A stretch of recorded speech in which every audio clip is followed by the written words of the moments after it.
One of the most perplexing questions that Christians face is the question about the free will of man. Does God control the events of human history, and does God control the events of our personal lives? If He does so by His sovereign power, does that mean that humans do not make decisions on their own and only choose that which has been chosen for them? Understanding God's sovereignty and human responsibility has boggled the minds of Christians for thousands of years and has been dealt with by many of the leading theologians in church history.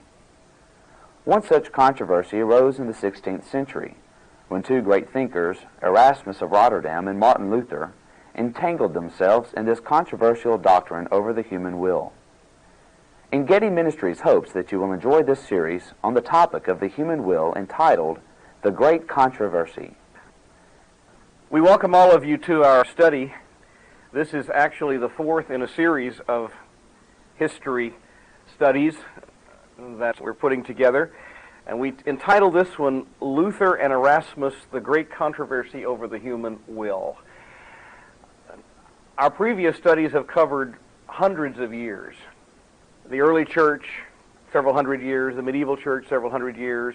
Altogether over 1,000 years.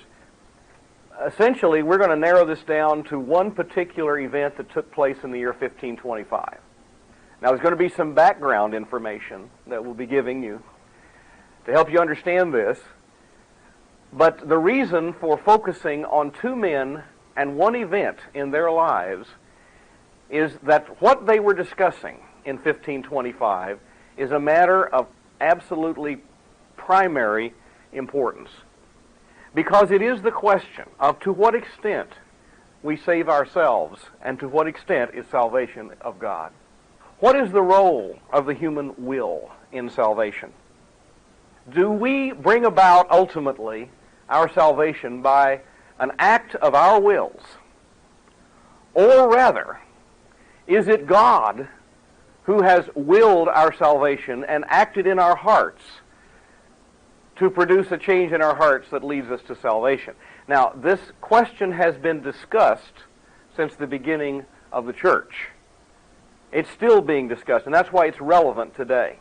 It is very relevant. People say, why is it relevant? Because it impacts all that you are. It impacts and shapes and informs your attitude toward yourself, toward God, and it will affect everything you do as a Christian. It is that important, it is that critical. It is not a minor matter. Now, some will say that, and we're going to be discussing Erasmus' viewpoint, which Erasmus is going to say it's not important. But it is important. And we'll see that. I hope we'll see that as we go along. Now, this is such a tremendously important topic. Who is ultimately responsible for my salvation? Am I, or is God? And yet, strangely enough, it really wasn't a controversial subject that was discussed and analyzed in the church for over 400 years. We have to ask the question, why? Why was it not discussed for 400 years? Now, after that, it's going to be discussed many times. And there will be great debates on it. The first great debate on the subject of the human will took place between the foremost theologian of the early church, Augustine, or Augustine, however you pronounce his name, the Bishop of Hippo, who engaged in a great debate with a British monk by the name of Pelagius. And then it resurfaced again in the High Middle Ages and was really the undergirding thought of a great debate that took place between Bernard of Clairvaux and Peter Abelard. And then it occurred again with Erasmus and Luther. And in one sense, that is the apex, that is the culmination point of this particular discussion. It's still being discussed. It will always be discussed until the Lord comes again, I'm convinced. And so it is good that we back away and take a look at this controversy over the human will from an historical perspective. Now, why was it not discussed? Why was it not debated for many, many years? Does the Bible address the question of salvation? Well, of course it does. Does the Bible address the question of man and his will, and God and his will? Yes, it does. Does the Bible comment on the extent of man's will in effecting salvation? Yes, it does. So why was there no controversy? Well, if we talk to somebody who believes that man accomplishes his salvation by an act of his will, he will probably say, because everybody in the early church understood that man did it. And if we talk to somebody who believes that it was salvation as a result of God's will, then they're going to tell us, well, everybody understood that. At least I think that's the response we might get out of people. I'm going to suggest to you that there's another reason why it perhaps was not discussed. Maybe it's just the timing of the Lord. Although we do have at least one incident that I discovered once, and I don't know how well it was documented because I was just looking through a book, and I've never seen this again. I've only seen it once, and maybe somebody who listens to this tape will send me that documentation. But I just remember reading it, that there were a group of Christians in the Greek-speaking world in the East that were offended by the Apostle Paul's emphasis on grace, and so offended that they didn't want to accept Paul or his writings. And so they rejected the Pauline epistles because they thought Paul came down too heavy on grace. Now, I ran into that one time, and I don't know who they were, and I don't know how well documented that is, so I'm not sure. If that's the case, maybe there was a controversy. But there's some other things we need to look at that maybe will give us the answer to why the subject of man's will and God's will was not really debated for a long time. And that is, if you look at the book of Acts, which is really the biblical record of the early church, you see that the early Christians were absorbed with surviving. They were challenged, and it was not easy for them. They were challenged particularly by the Jewish community, because the Jewish community felt they were heretics. They had betrayed their heritage, and they deserved to die. And we have the Sanhedrin Council arresting Peter and John, beating them. You have Paul being driven out of town after town, frequently imprisoned, beaten, left for dead, stoned. You know what he had to go through with. You know what the early church had to go through with. From day to day, their lives were on the line. And as soon as the Jewish persecution abated, by virtue of the fact that the Romans pretty well wiped them out, then we have persecution from the Romans. Because the Romans considered that the Christians were not loyal, because they would not offer sacrifice to the emperor, and they would not make the pledge, Caesar is Lord. They insisted on saying, Jesus is Lord. And that cost hundreds of Christians their lives.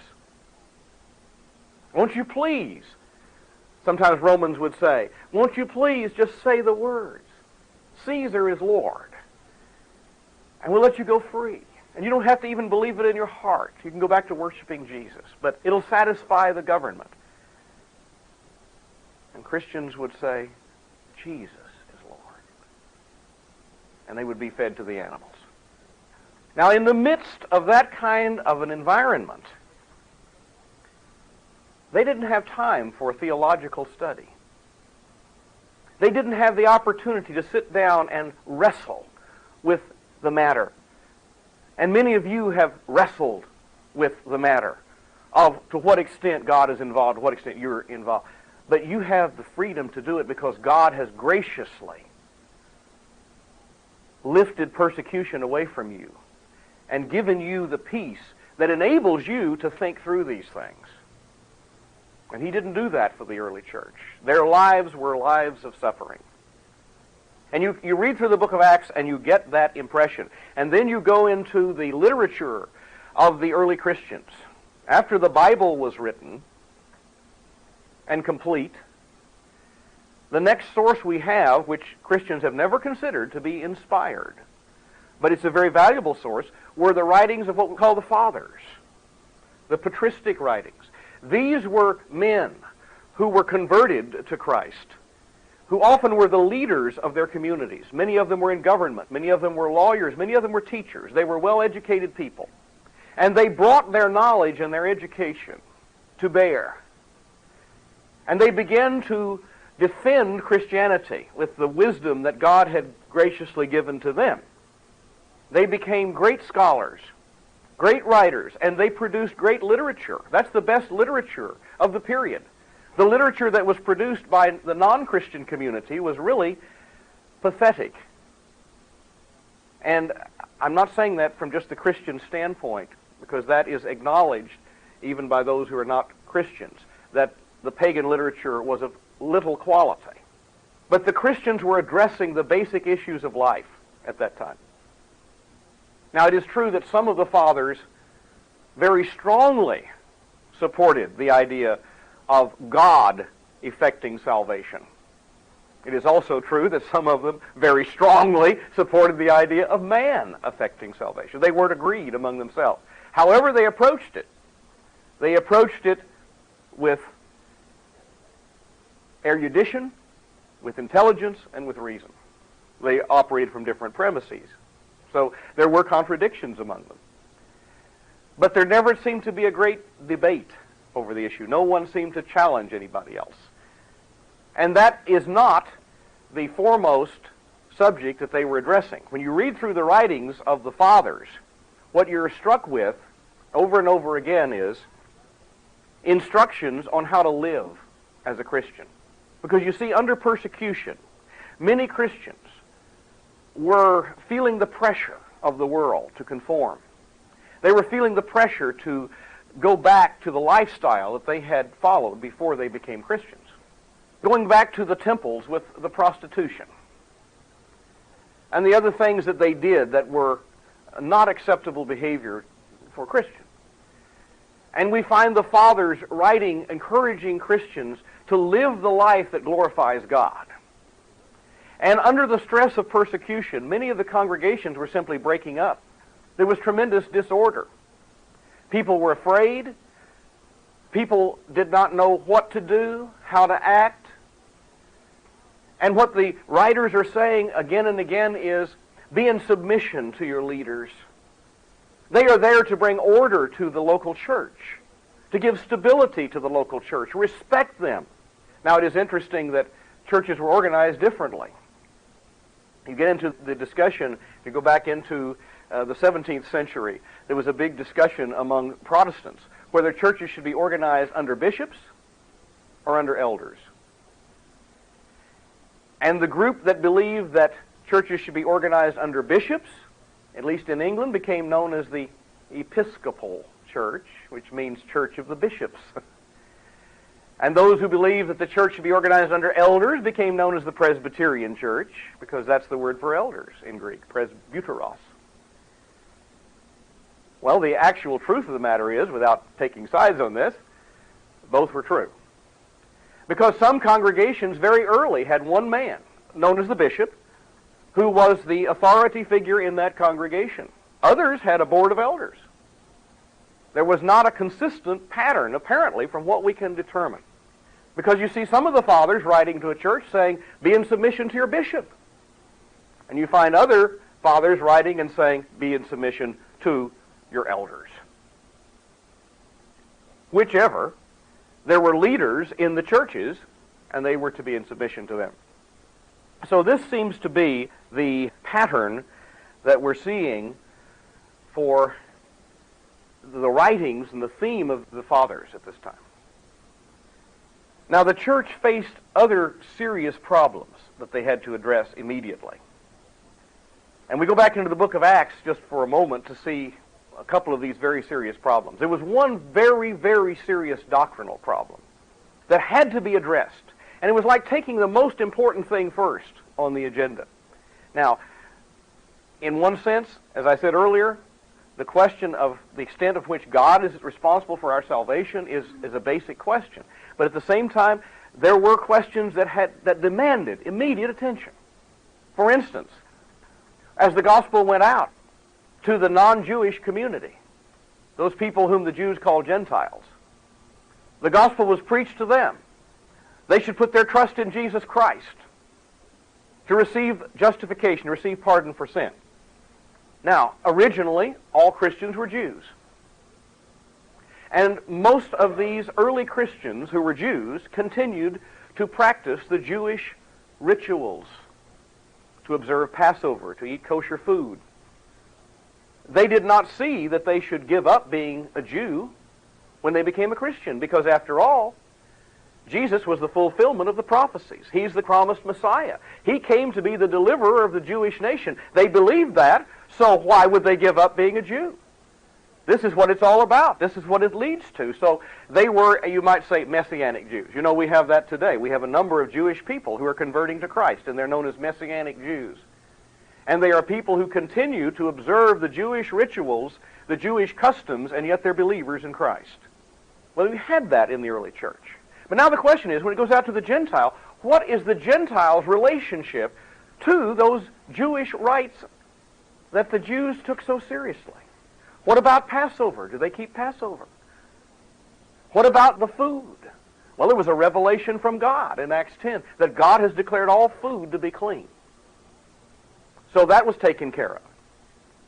What about circumcision? Now, in a sense, Passover and circumcision were the sacraments for the Jews. They were the sacred acts. They were the signs of the covenant. They were the indications that they belonged to the community. They were our baptism and communion, if you please. Now, what about circumcision? Very highly regarded. As a Christian would very highly regard baptism. Now, should the Gentile be circumcised? This came up. This was a question. This was a question that had to be answered. It deserved immediate attention. Are you going to demand that this person, this man who's converted to Christ from the non-Jewish community, be circumcised? Yes or no? This is a yes or no thing. One way or the other. And some people felt strongly that he should bear that covenantal mark. And others felt strongly that he shouldn't. And so they came together, you can read in Acts 15, and had a council in Jerusalem. And in our earlier studies, we've studied about councils. Because the council in Jerusalem in Acts 15 set a precedent that when the church had a problem, they would call representatives from all over together, not just one congregation, but from all over, and they would meet together and they would pray that God would give them understanding and they would make a decision. And so when they held this council in Jerusalem, the first council that Christians would hold, and they've been holding them ever since, they really felt as if, and I have no reason to believe otherwise, that the Holy Spirit guided their decision. And the decision was, we do not bind circumcision upon the Gentile converts. Because if we do that, we have made salvation a matter of works and not of grace. And you will see a clear statement in Acts 15 that we believe that Jews and Gentiles are saved by the grace of God, not by the works which they have done. And you would turn it into a work salvation at that point. They realized that. And the council accepted it. But you see, it was crises like this that demanded immediate attention. Another crisis that comes up, which you see addressed in the Bible, is a social one. Now, if you're brought up a Jew, you are taught that to associate with a Gentile will contaminate you. That's still a belief among very strict Jews today. You don't go into a Gentile house. I heard a Jewish gentleman who had been converted to Christ talking about this, and he said, I was told I could not go into the house of a Gentile. And this is what Peter is saying when he went into the house of Cornelius. Don't you know? I'm not supposed to come in your house. You're contaminated when you do that. You're contaminated if you sit down and eat a meal, because when you eat with somebody, that's fellowship. And if you sat down with a Gentile and had fellowship at a meal, you would be contaminated. This is sin before God. There's to be a clear separation between you and the Gentile. So what's going to happen now? That Jews and Gentiles are in the same church, in the same congregation. What about your potluck dinners? What about getting together socially? Breaking bread together? Ooh, I can't do that with a Gentile. And you understand now why a man even like Peter, the great apostle Peter, he had finally gotten used to the idea of eating with a Gentile. And then some people came from Jerusalem, from the pretty strict group of Christian Jews, Jewish Christians, and all of a sudden he was ashamed. And boy, he backed away from those Gentiles. And Paul said, Peter, and he said it publicly, you have done wrong by what you did. He rebuked him to the face. One apostle rebuking another. But you see, they had these social questions as well. They had critical issues. They were kind of putting out fires, you know. They didn't have time to sit down and get into the deep study that they needed to get into to deal with these matters. Now, there are a couple of other things I want to tell you as we lead up to the time when it is addressed. And we'll do this very quickly. This is just a review. For those of you who want a more in-depth study, we do have the early church history series, and you can listen to those and get a much more in-depth picture of the early church. But not only do we see the development of the literature with the fathers, but we see the development of organization. The Christians felt a need to organize. They were scattered by persecution. They were threatened by so many things, and they felt the need to work together and to cooperate with each other. Now, today, as Protestants, many of us would look at their development of hierarchy and say, I don't think that's biblical. The extent to which this went. But I want you to understand there's a rationale and a reason behind it. That most of the leaders of the church were in favor of it and felt that it was a good thing and it needed to be. They didn't want to violate the pattern of God, but they saw the danger of being divided, and they needed to communicate with each other. They needed to work together. When there was a problem, they needed to stand together. They needed to help each other in time of need, and so they felt the need for organization. And you begin to see then that churches begin to work closely together, and there'd be a leader who would supervise the churches of a city. And he was called a metropolitan. And then there would be a bishop would take over a larger territory. You'd have an archbishop supervising an even larger territory. It began to work from the bottom up until it reached the point that there were 5 great leaders in the church that were called patriarchs. And they were in charge of just whole sections of the Christian world. 5 patriarchs located in 5 key cities of Alexandria and Antioch and Jerusalem and Constantinople and Rome. Now, in the 5th century, the Patriarch of Rome, the Bishop of Rome, began to assert that he was in control of the entire church. And the rest of the patriarchs did not agree with him, and even to this day do not. And thus the beginning of what later became the Roman Church. But the point is, they felt the need for organization. And where we're going to jump into this in our next study with Augustine is actually still before the time that we have a pope as such, before the Roman bishop has proposed that he is the ruler of all the church. It hasn't yet happened at this point. Although Augustine himself did believe it would be a good idea, and he did work toward more unity and organization in the church. Another thing to tell you about that's happening in this interval of time from the beginning of the church up to the time that we talk about Augustine is the development of what we call monasticism.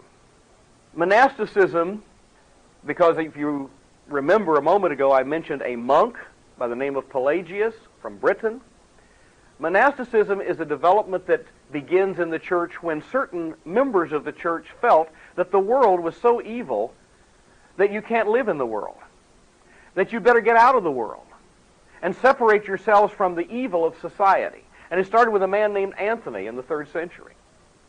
And he went out in the desert. And later on, other people would do the same thing. And at first, they just kind of lived sterile lives, doing nothing but meditation and prayer. But then they began to have a daily schedule where they'd get up at a certain time, they'd pray at a certain time, they would do this at a certain time, do that at a certain time, study, work. They'd begin to have gardens and grow crops and food. And then they began to take in orphans, and they began to look after needy people, and they began to do a lot of good things. And so in the Middle Ages, the monastery becomes the functioning institution. The functioning institution. They handled wills, and so they handled legal matters, they handled financial matters, they were the bank, they had schools, they had libraries, they were the educational institution, they were the welfare agency to take care of welfare needs. Just about anything and everything was taken care of at the monastery. So you have this development in the church, and monks were looked up to and were respected.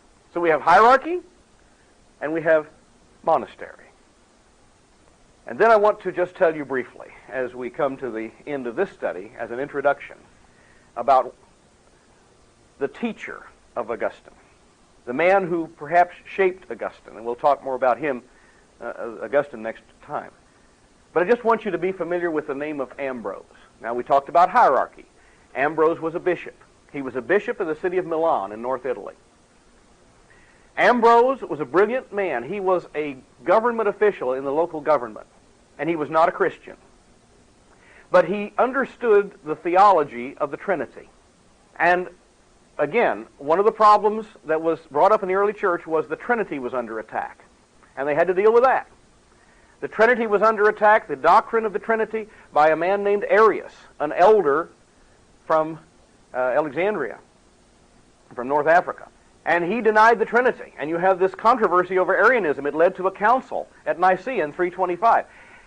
And Ambrose, though he wasn't a Christian, was able to defend the doctrine of the Trinity so well that the people of Milan, who had just lost their bishop in death, said, "We want you to be our bishop." And he said, "I'm not even a Christian." And they said, we don't care. You can take care of that. We just want you to be our bishop." And he said, "I don't want to be a bishop. I don't want to be a Christian." And he tried to show them he'd be unworthy by bringing in prostitutes, by severely punishing people, much too severely than he should have, and then by trying to run away from Milan. And they came after him, and they brought him back. And they said, we're insisting you be our bishop." Okay. So he got baptized, and he became the bishop, and he was a good bishop, and he was very sincere. And he was a great leader in the church, and he was a great speaker. He was a great preacher. He was a brilliant preacher. And he also wrote songs. And the early church used his songbook and his songs, the Ambrosian chants. We still got some today. They're beautiful songs.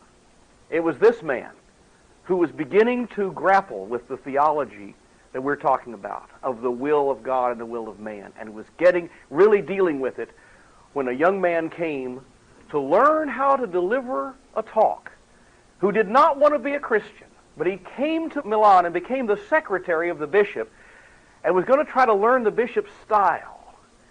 But gradually, though he tried to close his ears to it, what the bishop was saying, what Ambrose was saying, was getting through to his heart. And he was, in spite of his firm intention not to become a Christian, he found himself believing in Christ. And this man will be the greatest leader in the church throughout the Middle Ages. And we'll talk about him in our next study.